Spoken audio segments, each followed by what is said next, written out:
So I've already talked in a previous video how I feel that the anti-bullying movement is a disingenuous circle jerk, and I'm going to talk a little bit today about why I feel the word hero has just been horribly abused and misused in the wake of events similar to and including Amanda Todd's suicide. Now, first and foremost, I don't really care if you think she's a hero. That's not my issue. My issue is just the flagrant disregard for what, everyone understands a hero to be, and just the circle jerk aspects of calling someone a hero who everyone knows on a real level isn't a hero.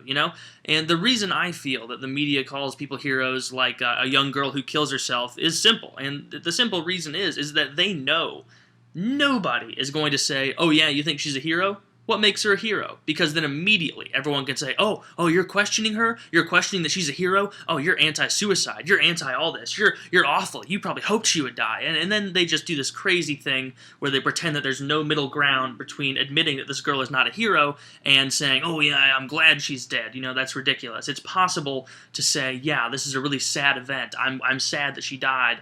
Personally, it's really depressing." But was she a hero by virtue of the fact that she killed herself? No, she was not. Now, another example of how we misuse this word hero is, and that's a little bit deeper, I think, in our cultural psyche, is when we call someone like a victim of 9/11 a hero. And I'm going to kind of, I guess, try and parse through those two. Now, the first one that I just gave an example of, the first way, which was in reference to Amanda Todd, I think that's just a circle jerk.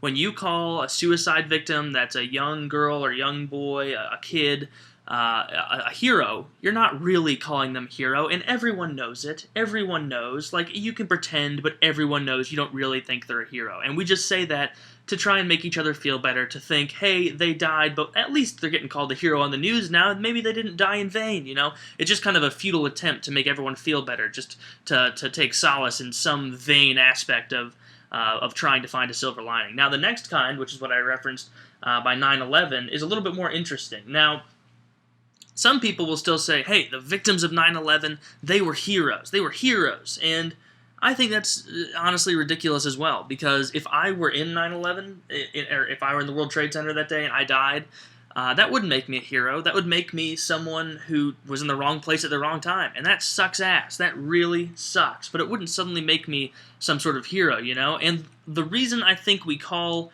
these people heroes aren't because we want to make each other feel better, but it's just out of fear. And by that I mean all these adults on these newscasters and everyone watching, we all know that on 9/11, those people who went into work, they had plans after their workday. They probably were thinking, hey, I'll go to the park with my kids, or I'll take my wife out to dinner, or I'll go see a movie, or oh, I can't wait till next weekend. I can finally get out of this, shitty job and go on a boating trip with my family, or something like that. Those people all had plans. They had no idea their lives were about to be ended.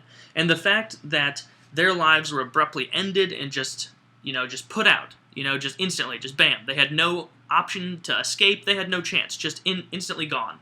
The fact that happened, everyone is so scared of it because they realize that they too could easily have been in that situation. And so they trip over themselves calling them heroes and calling them, oh, how great of people they are because they died in this event, because they know it's all rooted in this fear that they too could have died in an event similar to that, and they want to feel like their life would have some meaning from that, because I think it really is. It's a confrontation with the brutal reality that we don't matter half as much as we think we do.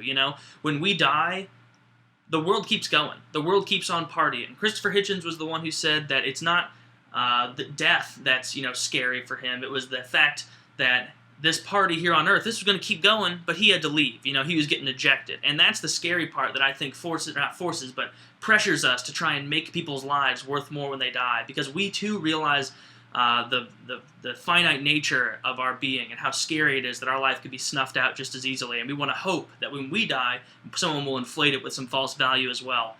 But I guess all that is to say is that the whole use of the word hero, referring to someone who's killed himself or someone who has died in some travesty or something awful, it kind of dilutes the meaning, and it's a little bit insulting to people like someone who fought in World War II, or a social rights hero or something. It's a little bit insulting to people who have actually worked and sweated and bled for something, as opposed to someone who just fell ass backwards into a situation, even if that situation, granted, was horrible that you wouldn't want to wish on your worst enemy. But I guess that's all I have to say for now on the issue of heroism, but please leave a comment. I look forward to your responses, and I love you.